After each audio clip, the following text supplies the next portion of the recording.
Hello bros, I'm welcome to SFX0 Bro 5 Production, and next was the Sakura Forest Girls 3.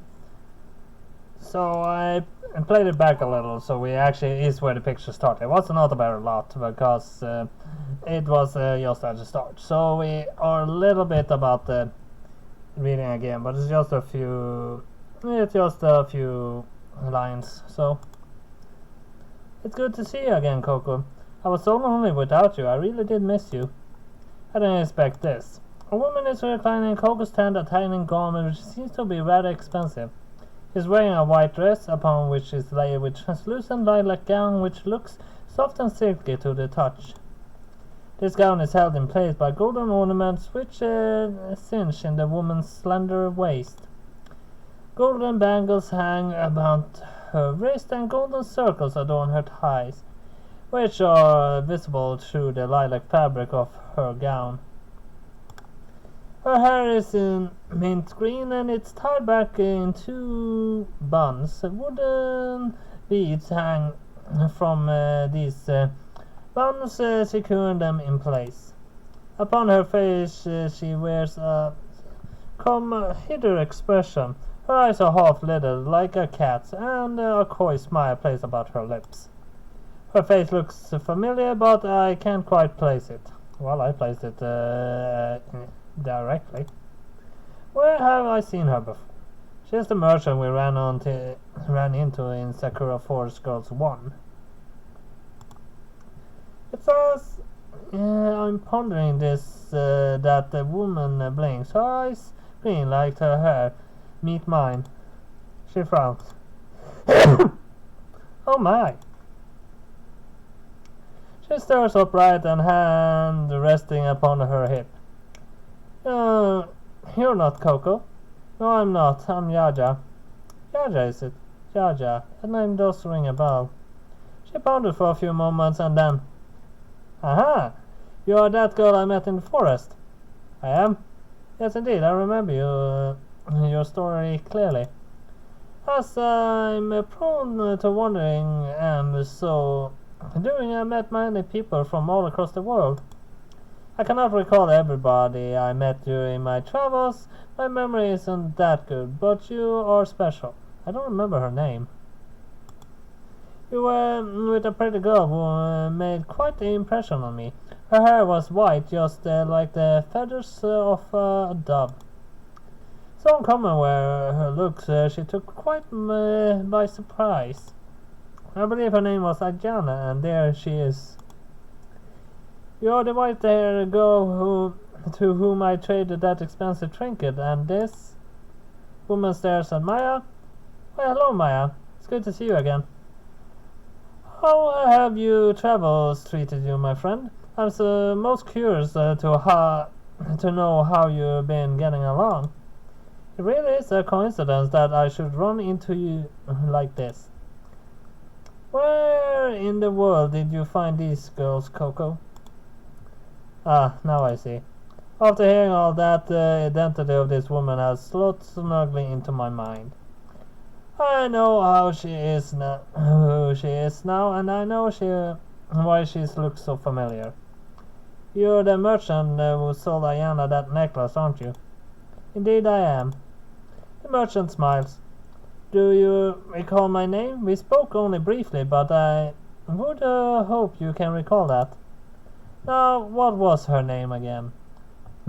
I do not remember. No, that's not it. I have no idea. I can't for the life of me remember. It was about a year ago, actually, I think, that I actually read that story. So, yeah.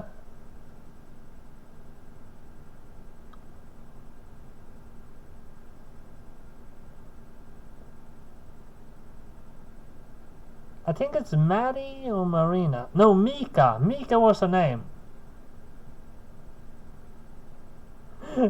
I won't say wrong just to mess around with it, but Mika, I'm pretty sure is her name. Macaron does sound pretty much like an insult. So, is it macaron? No, it's not. That doesn't sound delicious though. Yeah, it does. But unfortunately for you, my name is Mika. Don't forget it next time. Alright. I know. That's that sounds familiar. Oh. But that pout on her face is priceless. Oh, sorry, Mika. It's good to see you again. You too. Mika beams. She does look too upset that I got her name mixed up. I didn't get it mixed up. I did remember it when I saw it, but it's uh, it's fun if you get the chance to give them a new name. I'm glad she's not the sort to hold pretty grudges. Still, this is a shock. What are the odds that we would bump into one another like this? Yes, indeed. It's most unfortunate. Unfortunate? What?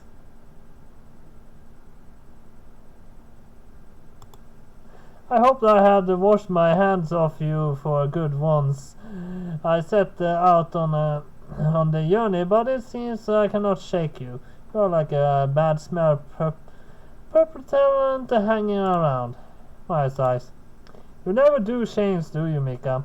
You have always been hopelessly in love with the sound of your own voice. The criticism is pretty hard by critter coming from Maya. But I decided to keep that thought to myself. Mika doesn't look offended, which is a relief. Indeed, I am. Wouldn't be, really. I have been blessed with a bright, cheery, eternally happy, good-looking disposition. Who would not wish to hear me prattle on? I've heard it said simply being in my presence can cure any ache or ailment, no matter how severe. Apart from headaches, I presume. Apart from that, yes. Mika smiles good-naturedly. I'm glad to see you are much the same as ever, Maya. You so surely, but that is a part of your charm. I love how icy and unapproachable you are. I don't know if I personally call Maya unapproachable. Personally, she's very touchy-feely.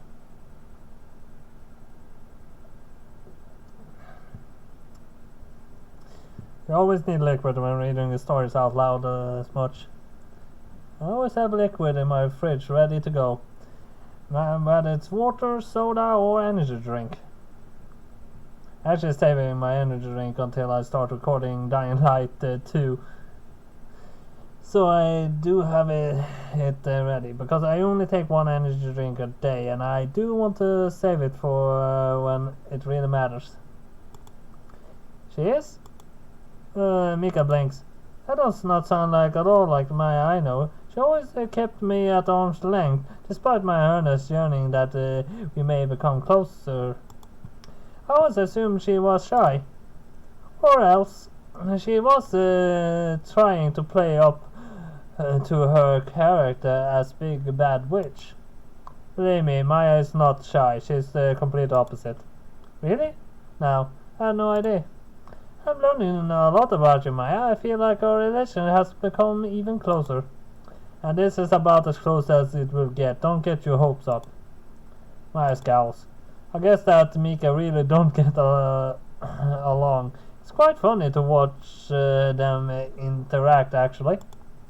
One would assume that they're fast friends, given how brash and pushy they both are. But I suppose there's such a thing as being too alike.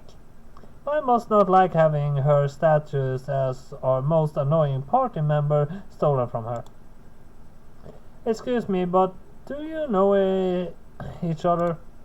Well, of course, Maya and I have been friends for a very long time.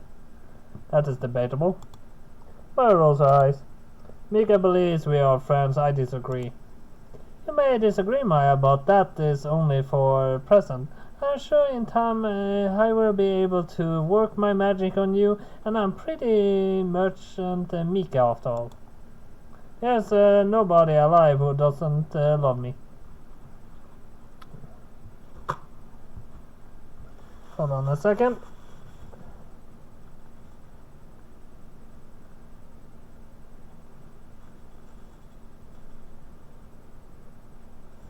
My nose was getting a little bit watery.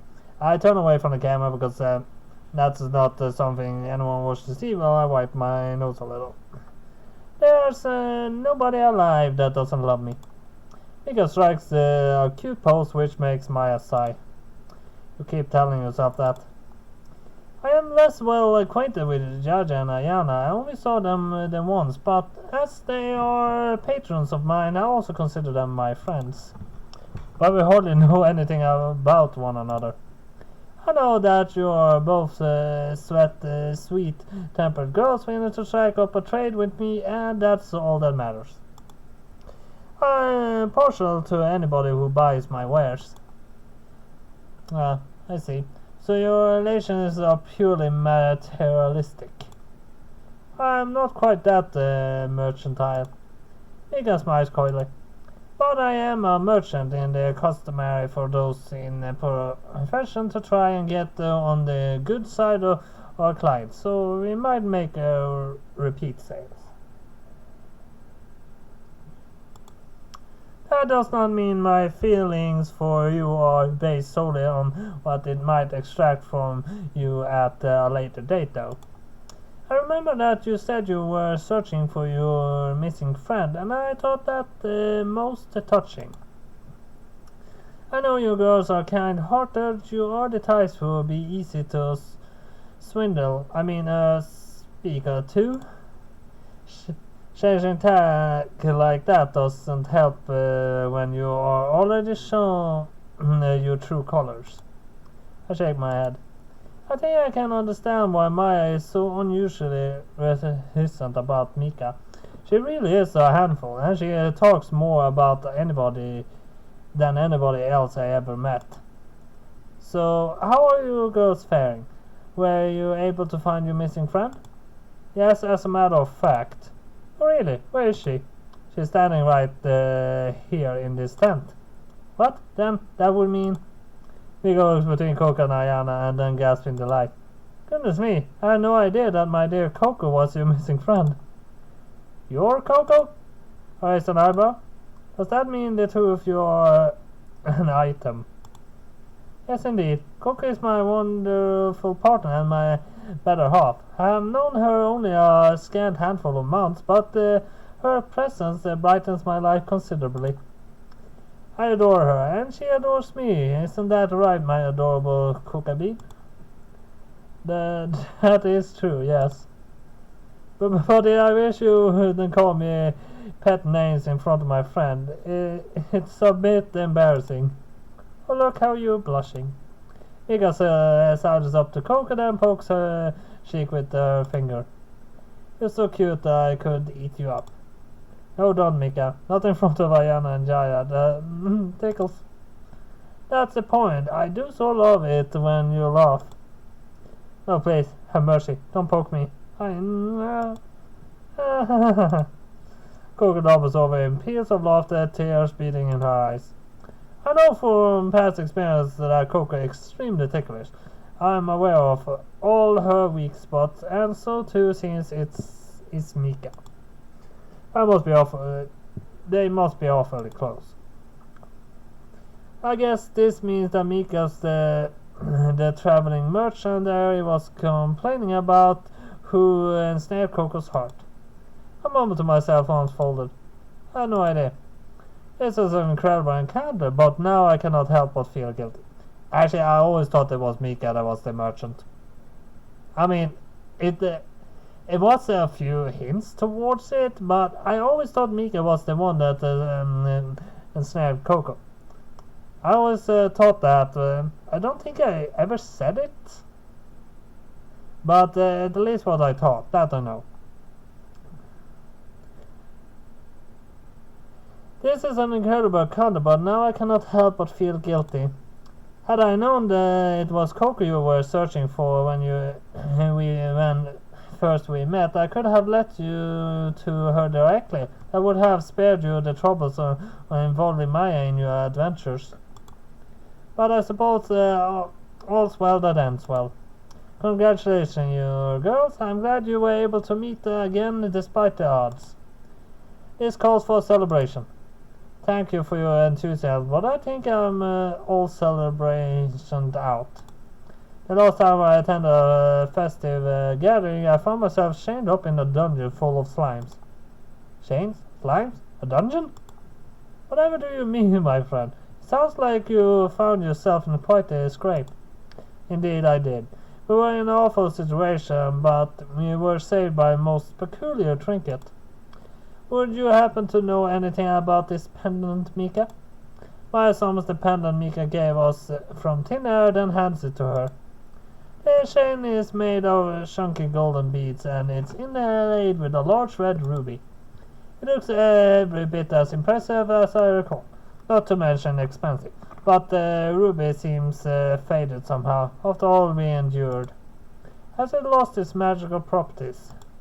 Perhaps we sucked it dry when we used it unwillingly to escape Himala's dungeon. Yes, of course, I recall this. I sold this to Ayana for cutting off her lovely white hair. I had a sneaking suspicion you girls may need a bit of protection upon your travels. Did you sell us this pendant knowing it would help us? I had a gut feeling. I was aware it was enchanted, but not even I knew how powerful the enchantment was. I'm a merchant, not a mage. My affinity with mana is pitifully poor. I can vaguely sense it in the air, and it's some of the objects I've acquired, but I know not how to properly appraise it. It's a necklace, though. Even I could sense that it seemed to be calling out to you. I want you girls to have it. I do not know if inanimate objects have wills, but if they do, I am certain this necklace meant to protect you girls. If that's the case, it did a pretty good job. It saved our skins.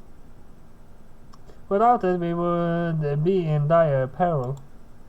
Anna speaks up for the first time since entering the tent. She bows before Mika reverently, her pale pigtails swishing over her shoulders. Thank you for your aid, Mika. You truly saved us. Don't mention it. If anybody needs thanking, it's the necklace, not me. I was just its cumberer. Still, I'm glad it was some use to you. I had no idea it was strong enough to teleport you across time and space. Though I do not wonder why it's brought you here of all places. Actually, it can teleport you across places, but it can't teleport you across time. Trust me, if you can teleport, you would need, well, about 100 times more magical energy to be able to teleport across time. And then, even though, follow the most basic and only rule of time travel. Don't. That's the only rule of time travel. Just don't. Though I wonder why it's brought you here of all places. I wonder if it's because of Ayana and Yaira's earnest desire to reunite with Coco. The place may have resonated with the necklace, and in so doing took them to her side. Then again, it may also be that the necklace was trying to find its way back to you, Mika. You did possess it for longer than they. The precise workings of this necklace are a mystery even to a powerful witch such as I. It is an arcane trinket older than myself, blessed with a good degree of power. Then if it's that old, maybe it takes time and its powers will actually replenish over time. But it probably takes about 100 years or more to replenish the power it once had. At least it was. I think its power has since been used up. It would have been nice to study it, but I may have lost this opportunity. It seems like nothing more than an ordinary necklace to me now. I shan't be rescuing us out of any unpleasant situations in the future. But with some luck, that shall be the least time during our travels that we found ourselves in such a grave danger. You said you were thrown into a dungeon, but I'm unclear on the details. How exactly did that come to pass? It sounds like quite a tale. It is. It might take a while to summarize everything, though, so please sit back and relax. Don't tell me I have to read the whole story again. I'll try and explain as best I can. I gave Mika and Coco the quickest explanation I can of how our Red Tech Party was formed and the adventures we've been on. I tell them about the ritual we performed, the fire to locate Coco, and our journey throughout the forest to Aries village. I tell them about the slimes attacking the village, Maya's successful performance of the rain summoning ritual, and Imala's unexpected betrayal. Wait, did it really say unexpected? Well, it does say unexpected, but to me it was expected. Need to take another. And then we ended up here. That should explain everything. Goodness, I had no idea that you and Ayana had been searching for me so desperately. I thought you would have forgotten me after all these years. Of course I didn't. I could never forget you, Coco. You were one of our dearest friends. I would never abandon you. Since your disappearance, I have been able to think of little else, but you, I was so worried. Ayana. Oh, blinks. Her eyes are staring to look suspiciously tearful. She sniffs, then wipes them with the back of her arms. When her arms drops to her side, her eyes are dry once more, and her lips are curved into a small smile. It is almost as though the brief moment of weakness never occurred. Thank you, truly. I'm glad you care for me so. It is strange, though, to think that you have met Ari. I never imagined your paths would cross. I never said that you and her were good friends. Indeed, we were, and I would like to think we still are. I lived with her for over 2 years, and we got on very well. I did feel guilt about leaving her, but Coco's voice trails off, which Mika seems to take as an issue to pick up the narrative threads. Then Coco met me, and I swept her off her feet. We hit it off right away. I find it hard to believe. Don't be like that, Maya. Mika pouts. I am a very attractive woman. I have, with a ready razor sharp wit, and it would be strange if Coco hadn't fallen in love with me. Maya presses her lips together. I cannot say I think much of Coco's taste, but I suppose it would be rude to comment upon them in your tent. I will hold my peace for now. You're so harsh, Maya. You act as though I'm utterly undesirable. That's certainly how I feel.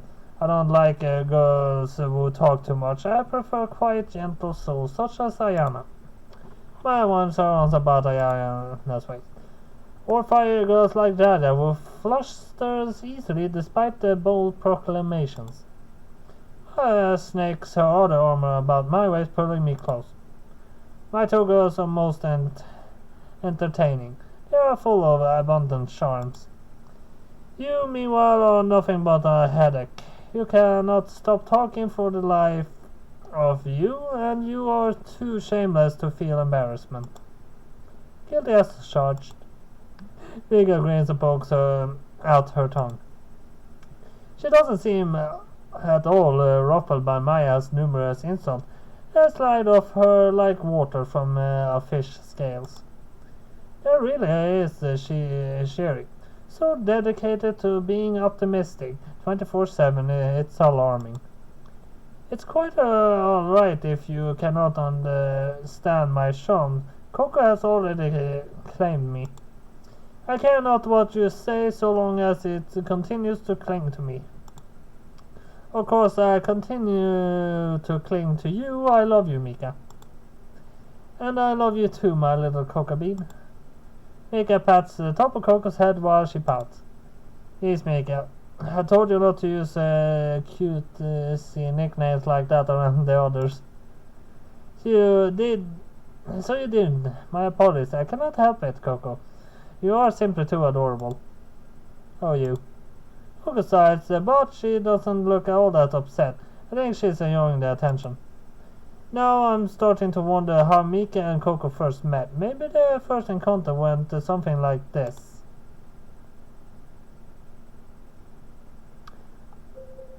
Well, that's a picture, so let's end it off there.